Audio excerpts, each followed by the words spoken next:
Selamat datang di channel Alur Donghua. Sebelum menonton, silahkan subscribe, biar Mimin tambah semangat update-nya. Orang tua Jin Yuan terkekeh dan berkata, "Tenang, rekan Taois. Saya melewati beberapa bahaya untuk mendapatkannya. Ini jelas tidak biasa." Han Li mengangguk dan memimpin Jin Yuan ke sebuah gedung di samping. Setelah memasuki gedung, mereka tiba di aula besar yang lebarnya lebih dari 100 meter. Itu kosong terpisah dari seorang wanita yayasan setengah baya yang duduk bersila di atas sajadah. Ketika dia melihat Han Li dan Jin Yuan masuk, dia segera membuka matanya dan berdiri. Sejak rekan Daois telah tiba, sepertinya Anda ingin melihat beberapa kumpulan teknik sihir aula, atau mungkin Anda memerlukan ruang tersembunyi untuk bertukar pengalaman kultivasi satu sama lain. Ruang tersembunyi adalah yang kita inginkan, kata Han Li dengan tenang. Dia tidak memiliki minat sedikit pun untuk melihat catatan di sana. Lagi pula, teknik yang boleh dilihat oleh kultivator asing kemungkinan besar semuanya biasa. Itu akan menjadi satu batu roh. Selain itu, Anda akan kehilangan kamar saat meninggalkan aula.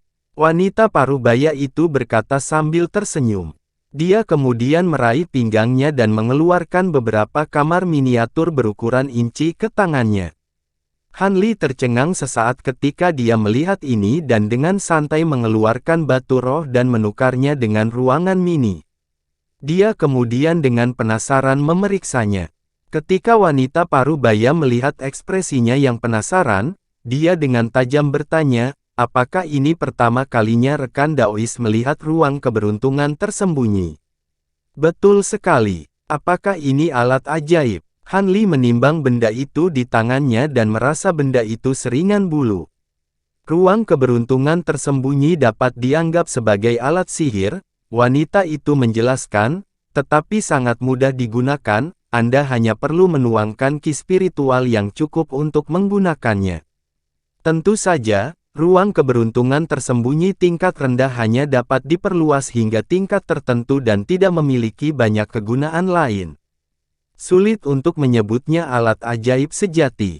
Namun, kamar keberuntungan tersembunyi tingkat yang lebih tinggi dapat memiliki formasi mantra dan batasan yang ditempatkan di dalamnya dan bahkan dapat dianggap berada pada tingkat harta sihir.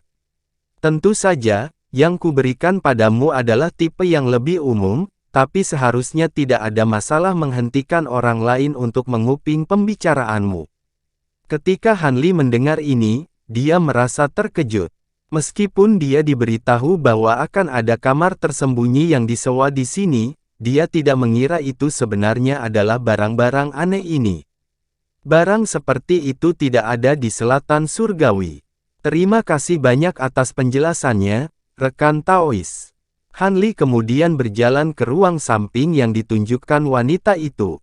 Jin Yuan mengikuti di belakangnya dan setelah beberapa saat, dia berkata, benar-benar mengejutkan bahwa ini adalah pertama kalinya rekan Daois melihat kamar keberuntungan tersembunyi. Tapi ini tidak terlalu mengejutkan mengingat biasanya hanya dijual kepada kultivator lepas, dan kultivator tinggi yang sering bepergian. Mengingat usia Anda yang masih muda dan kultivasi saat ini, tampaknya Anda adalah murid sekte yang diasuh dengan cermat dan tidak terlalu membutuhkan hal seperti ini. Selain itu, mereka sebenarnya cukup mahal. Batu roh lebih baik digunakan untuk alat sihir dan obat-obatan. Oh. Lalu berapa harga Hidden Fortune Room biasa? Han Li dengan santai bertanya. Ketika Jin Yuan melihat minatnya, dia menjelaskan apa yang dia ketahui, kamar kelas rendah harganya lebih dari 100 batu roh. Dan sementara ruangan bermutu tinggi akan memiliki formasi dan batasan mantra, harganya jauh lebih mahal daripada alat sihir dengan tingkat yang sama. Karena itu, ada berbagai macam kamar keberuntungan tersembunyi mulai dari pagoda, paviliun, dan halaman. Dikatakan bahwa kamar keberuntungan tersembunyi yang terbesar adalah tempat tinggal gua berskala kecil. Tempat tinggal gua skala kecil. Ketika Han Li mendengar ini, dia terkejut. Ketika Jin Yuan mendengarnya, dia terkekeh dan berkata, "Kakak Han, jangan langsung mengambil kesimpulan. Kamar keberuntungan tersembunyi paling sederhana dalam skala gua akan menghabiskan beberapa puluh ribu batu roh. Mereka bukanlah yang dapat diimpikan oleh para kultivator seperti kita." Han Li mengangguk, ekspresinya kembali normal. Saat itu, mereka sudah sampai di ruang samping. Ada 6 ruangan batu yang berkilau dengan cahaya putih tersebar di sekitar tempat itu. Itu tampak seperti versi yang diperbesar dari miniatur ruangan batu yang dipegang Han Li di tangannya. Hati Han Li tergerak dan dia dengan santai memeriksa salah satu ruangan dengan indera spiritual. Seperti yang diharapkan, ada batasan yang mencegah indera spiritual untuk menghubunginya. Ini adalah batasan yang agak sederhana dan dapat dengan mudah dipatahkan, tetapi tuan ruangan akan segera mendeteksi ini dan menyadari bahwa mereka sedang disadap. Ini adalah cara yang agak aman untuk mencegah orang lain memata-matai Anda. Dengan pemikiran itu, Han Li melemparkan ruangan miniatur ke udara dan tangannya berkilauan dengan cahaya biru. Setelah menuangkan kekuatan spiritual ke dalamnya, ruangan menjadi panas dan bergetar. Kemudian, dalam kilatan cahaya putih, ledakan teredam terdengar, diikuti dengan munculnya ruangan batu selebar 10 meter. Dia melirik ke ruang batu dan kemudian dengan sopan berkata, "Kakak Jin, silakan masuk. Kalau begitu aku akan masuk dulu. Tetapi saya harus mengatakan bahwa meskipun saya pernah melihat kamar keberuntungan tersembunyi sebelumnya, saya belum memiliki banyak kesempatan untuk masuk." Jin Yuan mengelus dagunya dan terkekeh sebelum masuk. Han Li tersenyum dan mengikutinya masuk sebelum menutup pintu. Kamarnya tidak besar tapi dihias dengan baik. Di tengah, ada meja batu dan kursi batu, bahkan ada sofa batu di dekatnya. Jin Yuan sudah duduk di salah satu kursi. Han Li menempelkan tangannya ke dinding dan mengaktifkan batasan sebelum bergabung dengan Jin Yuan dengan duduk di seberangnya. Dengan ekspresi kaku, Jin Yuan berbicara lebih dulu, bertanya, "Saya mendengar Anda menyebutkan sebelumnya bahwa Anda memiliki beberapa hal yang ingin Anda jelaskan. Apa yang ingin kamu ketahui?" "Tidak banyak," jawab Han Li dengan tenang, "aku hanya ingin mempersiapkan kunjungan singkat di prefektur Guaning. Namun, saya tidak dapat mengetahui banyak tentang klan bangsawan setempat. Dari nada bicaramu, sepertinya kamu penduduk asli dan bisa memberitahuku tentang mereka." Ekspresi Jin Yuan rileks dan dia berkata, "Jadi seperti itu. Itu tidak akan menjadi masalah. Saya tidak bermaksud menyombongkan diri, tetapi saya tahu banyak, bukan hanya tentang prefektur Guaning tetapi juga seluruh provinsi Liao." "Apa yang ingin diketahui rekan Daois?" Dengan nada puas, Han Li bertanya, "Karena penguasa prefektur Guaning adalah 3 klan bangsawan, bagaimana kalau Anda memberi saya perkenalan tentang mereka, dan memberi tahu saya peristiwa besar yang telah terjadi dalam beberapa tahun terakhir? Di mana saya harus mulai dengan klan bangsawan dari prefektur Guaning. Tanah ini dapat dianggap berada di bawah kekuasaan sekte Konfusianisme karena banyak klan bangsawan berasal dari mereka. Tapi 4 klan besar di prefektur ini berasal dari asal yang berbeda kecuali klan Kong." Han Li meringkuk bibirnya dan dengan santai bertanya, 4 klan bangsawan besar. Bukankah prefektur Guaning memiliki 3 klan bangsawan besar? Hehe, itu berubah menjadi 3 klan bangsawan baru-baru ini. 10 tahun yang lalu, masih ada 4. Namun, klan Feng telah melakukan pelanggaran yang tidak diketahui terhadap 3 klan lainnya. Mereka menggulingkan dalam satu malam, memusnahkan semua murid langsung. Pada saat itu, saya mendengar klan Feng sedang mendiskusikan sesuatu yang sangat penting, dan telah mengumpulkan semua murid langsung mereka. Jin Yuan kemudian melanjutkan cerita selanjutnya. Han Li duduk dan dengan tenang mendengarkan apa yang terjadi pada klan Feng. Ketika dia membandingkannya dengan apa yang dikatakan Feng Yue kepadanya, ada beberapa bagian yang agak aneh. Setelah itu, Jin Yuan mulai memperkenalkan berbagai klan di prefektur Guaning. Dia jelas bepergian dengan baik dan tahu tentang banyak prefektur di provinsi itu dengan sangat detail. Han Li puas dengan apa yang didengarnya dan sekarang memiliki pemahaman tentang dunia kultivasi di provinsi Liao.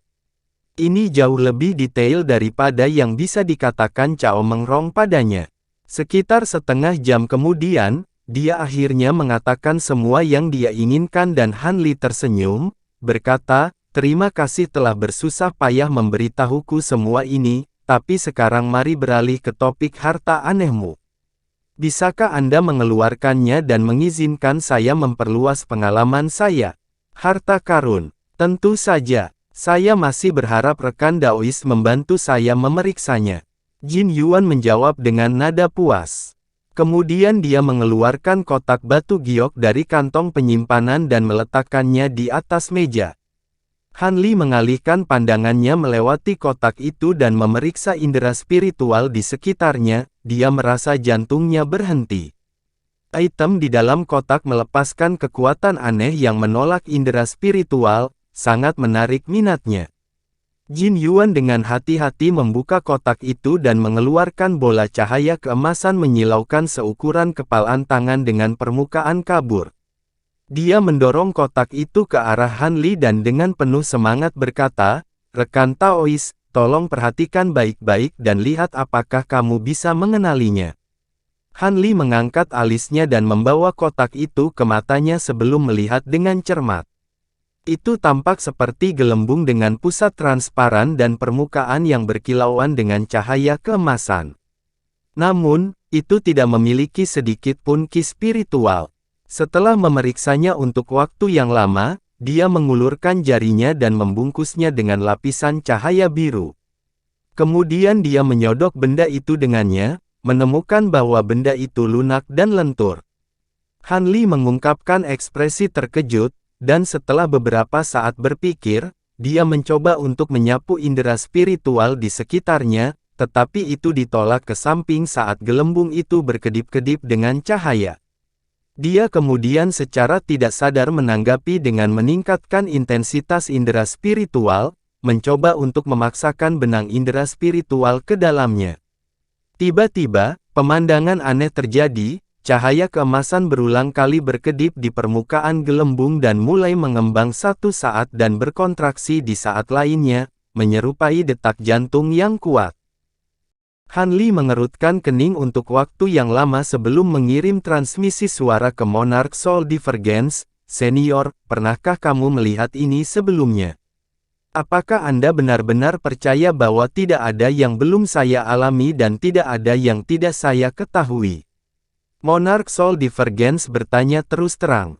"Tidak, aku tidak tahu apa itu, tapi karena itu bisa menghalangi indera spiritualmu, itu bisa dianggap sebagai harta yang langka. Tanyakan padanya secara detail di mana dia memperoleh item ini. Kemudian Anda dapat memutuskan apakah Anda akan menerimanya atau tidak." Han Li dalam hati terkekeh saat mendengar ini. Kemudian dengan kedipan matanya, dia menarik indera spiritual dari gelembung dan meletakkan kembali kotak itu di atas meja. "Bagaimana itu? Apakah rekan Daois mengenalinya?" Jin Yuan dengan cepat bertanya. "Maaf, pengalamanku masih terlalu kurang. Saya tidak bisa mengenalinya," kata Han Li dengan ekspresi sedih. "Bahkan rekan Daois tidak dapat mengenalinya," Jin Yuan dengan sedih berkata, "tapi dari cara item itu bereaksi, aku percaya rekan Daois menemukan cara menggunakannya." Han Li tersenyum dan berkata, "Reaksi aneh itu adalah sesuatu yang hanya bisa saya hasilkan ketika membungkus sejumlah besar indera spiritual di sekitarnya.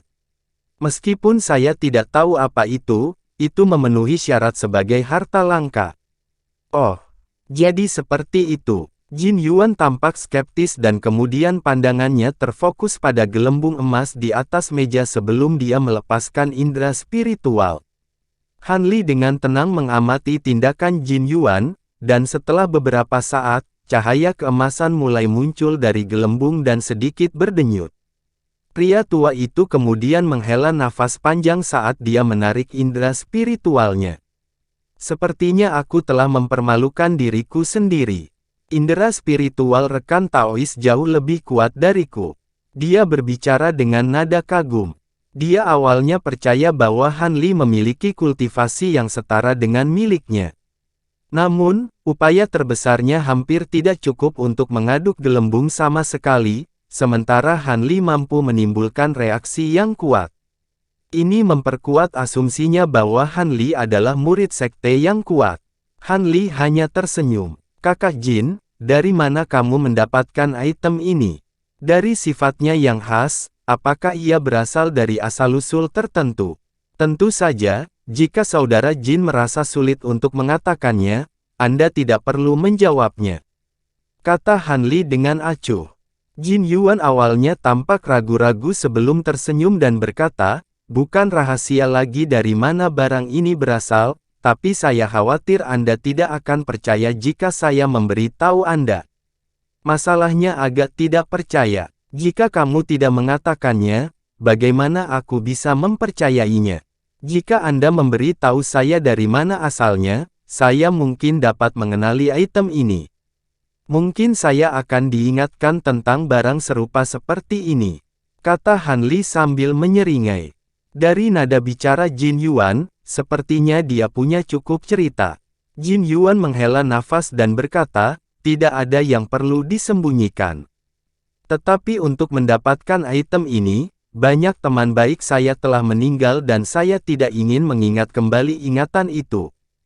Han Li tertegun ketika mendengar ini, tetapi ketika dia melihat bahwa Jin Yuan memasang ekspresi termenung, dia tahu bahwa Jin Yuan sedang memikirkan apa yang harus dikatakan. Rekan Taois mungkin sudah menebak, tapi saya adalah seorang kultivator longgar, orang yang mengolah seni kultivasi atribut bumi. Kemampuan saya yang lain mungkin biasa-biasa saja, tetapi kebetulan saya diberi konstitusi roh bumi dan jelas berbakat dalam teknik gerakan bumi. Jika bukan karena akar spiritual saya yang buruk, banyak sekte besar akan bersaing untuk menerima saya sebagai murid. Dia memasang ekspresi menyesal sebelum melanjutkan. Ketika kultivasi saya mencapai titik tertentu, saya menjadi gemar mencari reruntuhan kultivator kuno atau keingintahuan lainnya di hutan belantara dengan harapan menemukan keberuntungan.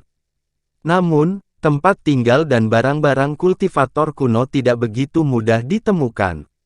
Meskipun bisa dikatakan saya mendapat beberapa keuntungan, usaha saya juga menghabiskan banyak waktu. Artinya, sampai 3 tahun yang lalu, Jin Yuan tiba-tiba berhenti sejenak sebelum nadanya berubah cemberut. 3 tahun lalu, saya diberi undangan oleh seorang teman baik saya, mengatakan bahwa dia menemukan makam besar seorang kultivator kuno. Dia berencana untuk menarik dukungan teknik gerakan bumi saya untuk menyelidiki, dan melihat apakah ada harta karun yang bisa diperoleh. Dia akan memberi saya sebagian dari harta karun itu. Saya sangat gembira mendengar ini dan segera setuju. Kami pergi bersama dengan beberapa teman dekat kami yang lain. Saat itu, saya menyadari bahwa makam kuno itu sangat tidak biasa.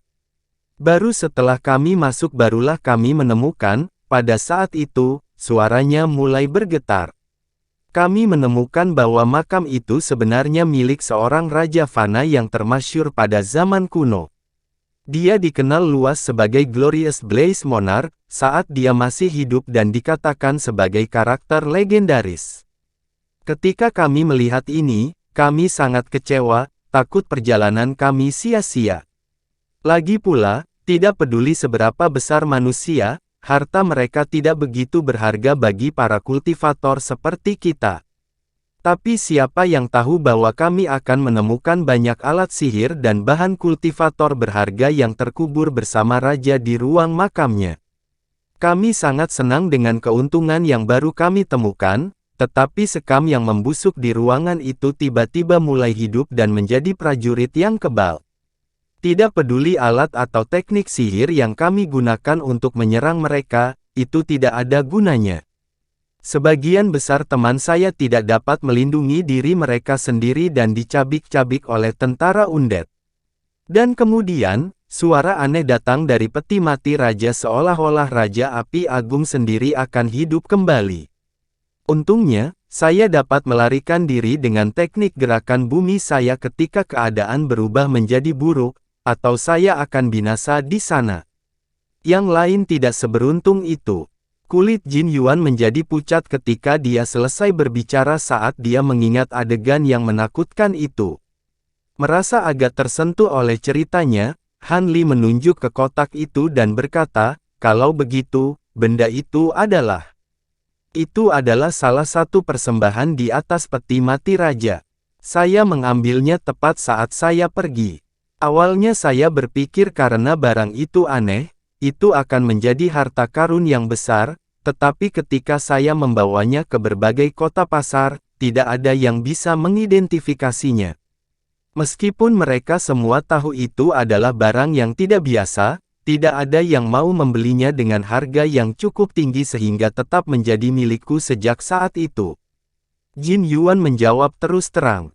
Dengan ekspresi aneh di wajahnya, Han Li berkata, "Karena itu adalah barang yang dikuburkan dengan seorang raja kuno, tidak aneh kalau tidak ada yang bisa mengenalinya. Lagi pula, ada banyak barang di zaman kuno yang sekarang hilang dari dunia kultivasi. Namun, ada pertanyaan yang bisa didapat jika Raja Fana memiliki item kultivator dan berubah menjadi mayat berjalan. Apakah Anda tidak memiliki orang lain untuk menjelajahi makam itu?"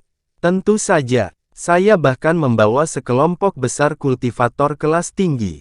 Tapi siapa yang tahu bahwa makam kuno itu secara ajaib akan hilang ketika saya tiba, hanya menjadi hutan belantara. Yang lebih sulit dipercaya adalah bahwa tanda rahasia yang saya tempatkan di pintu masuk makam masih ada dengan jelas." Dengan mengatakan itu, ekspresi Jin Yuan menjadi sangat cemberut. Han Li mengerutkan kening. Jika ini semua benar, maka Jin Yuan adalah satu-satunya yang selamat dari kelompok itu dan dia tidak dapat menemukan tempat itu nanti, hidupnya setelah itu tidak mungkin baik. Setelah berpikir sejenak, Han Li dengan tenang berkata, "Rekan Taois, bisakah Anda memberi tahu saya di mana makam kuno itu?" Jin Yuan mengertakkan gigi dan berkata, "Jika masih ada, itu akan jauh ke dalam pegunungan Snowmount." Kilatan berkedip dari mata Han Li dan dia perlahan bertanya, "Pegunungan Snowmount? Jika tidak salah, Anda mengatakan bahwa para kultivator sering menghilang di pegunungan.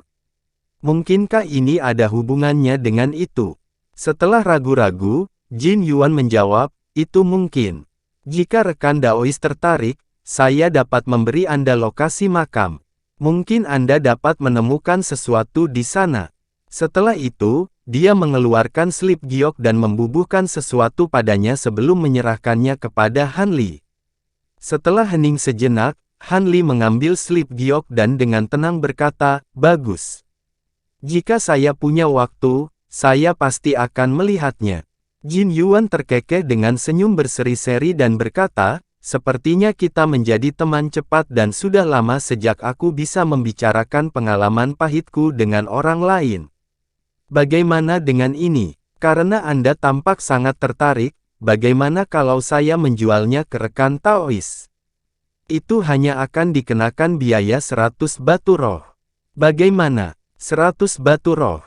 Itu cukup murah, tapi saya tidak bisa membiarkan saudara Jin menderita kerugian. Bagaimana kalau saya memberi Anda 200 batu roh sebagai gantinya?"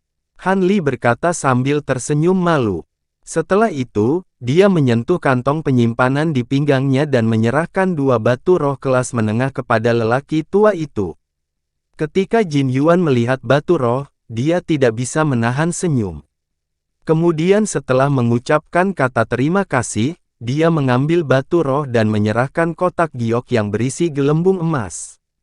Han Li menerimanya dan segera memasukkan ke dalam kantong penyimpanan, menyelesaikan transaksi. Sangat memuaskan. Jin Yuan takut Han Li akan berubah pikiran. Tapi pada saat itu, kantong binatang roh di pinggang Han Li mulai bergerak dan melepaskan teriakan aneh. Ini adalah, Jin Yuan melihat kantong binatang roh Han Li dengan kaget. Han Li melirik kantong binatang rohnya dan dengan tenang berkata, "Hanya beberapa binatang roh tingkat rendah yang aku pelihara. Mereka pasti mengira kotak itu adalah suguhan dan sangat bersemangat.